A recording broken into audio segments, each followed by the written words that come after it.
And welcome to this week's Illinois Wesleyan Titan Coaches Show. I'm Eric Stock, joined by the head football coach of the Titans, Norm Eash. Coach, good to have you here.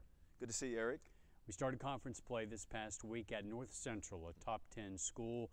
Close for a half, played to a draw at 13 apiece. Cardinals pulled away in the second half, 26-13. What do you take away from that first conference game of the season? Well, first of all, it was a great Division III football game. It was very similar to the University of Wisconsin Whitewater game with the intensity level, the speed of the game, the physicality, very similar.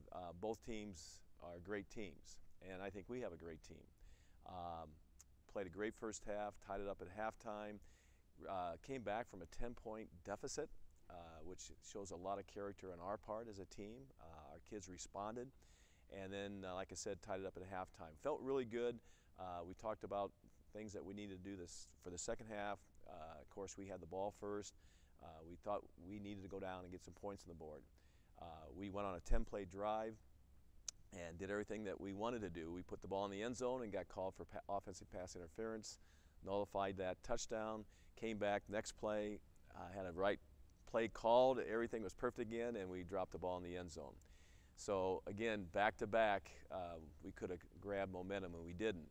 The next play, we threw an interception and they returned it probably 25, 30 yards, and now they have changed field position, but more importantly, they changed momentum.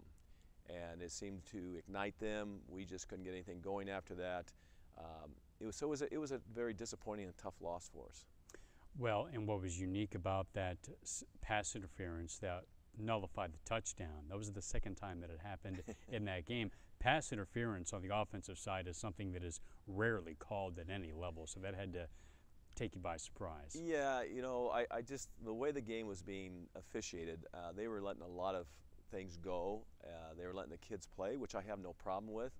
And so I thought that we were being, you know, kind of held a little bit all night with our receivers, and we weren't getting off of the defensive back's hands. And so I think probably our kids responded a little bit. They became a little bit more physical, so then we get called for offensive pass interference. So it was hard on our players to adjust to the inconsistencies of maybe the way the game was being called at times. But it still is on us. I mean, we still had ample time after that drive to do something, and we just couldn't put anything together. It really came down to a difference of field goals. I mean, both teams, North Central and Illinois Wesleyan, both scored twice, but they had, you know, 4 field goals, and that was the difference in the game.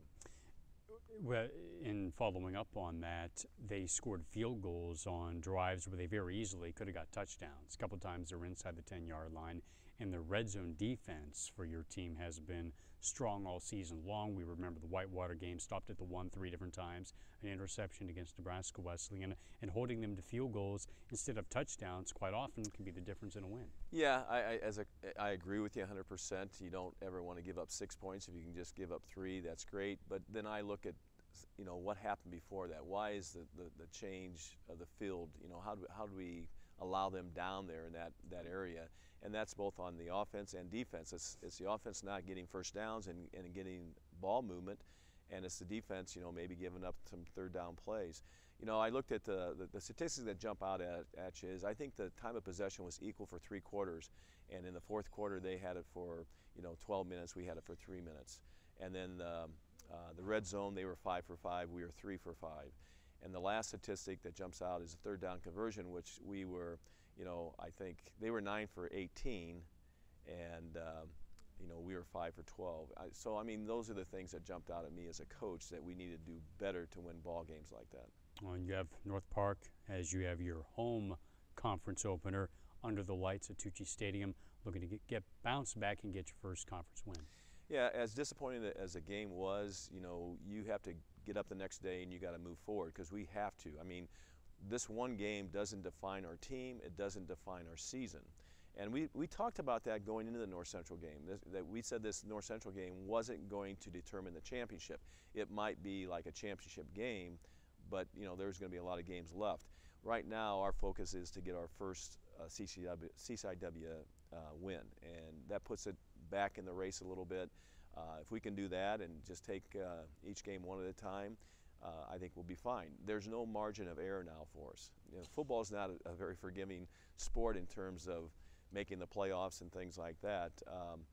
With our one loss versus North Central, which is a number 4 ranked team in the country, and us beating Whitewater, that still grabs a lot of everyone's attention. But it's on us now. I mean, we have to win out. Our kids know that. We have to win all our games now, and I think we're a good enough team to do that. And playing under the lights at Tucci Stadium on Saturday usually brings some extra fans. Well, you know, the fans like the night games. I know our players like the night games. It's family weekend, so it's going to be another great setting. I don't know as a coach if I like night games because it makes for a long day and a short night. But I think it'll be a great setting, and our kids are looking forward to coming back to Tucci Stadium and getting that first CCIW win. All right, we'll look forward to it. Thanks for the time, Coach. Thank you.